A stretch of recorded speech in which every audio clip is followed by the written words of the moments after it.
Welcome to CareerReady.ai, where we will be walking you through the step-by-step process of creating a personal development plan, or PDP, for a mentee, using our platform.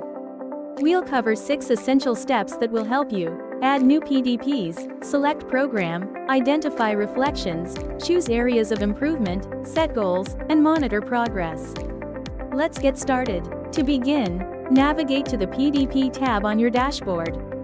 Once there, click on the Add New button to create a new PDP for an assessment. This is your first step towards structuring your mentee's personalized development plan. After clicking Add New, you'll be prompted to choose a mentee and their program or assessment for which you'd like to create PDP. Select the relevant program to proceed with building their plan. Next, move to the Reflection tab. Here, you'll list out the mentee's strengths, areas for growth, aspirations, and any barriers identified from their assessment. Now, it's time to add areas of improvement. In this section, you'll choose which skills or competencies you want them to focus on. You can also filter the resources you'd like to use, such as videos, articles, or audio content, and add them to your mentee's goals.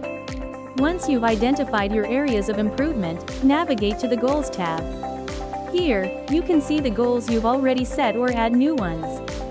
Click on any existing goal to input specific objectives related to their improvement areas. Finally, as your mentee work through their PDP, use the Monitor Progress tab to track their development. They can also mark goals as complete, update deadlines, and manage their progress along the way. And that's it. By following these steps, you'll have created a comprehensive and tailored personal development plan for your mentee. If you have any questions, feel free to reach out to our support team. CareerReady.ai, platform to seek your potential.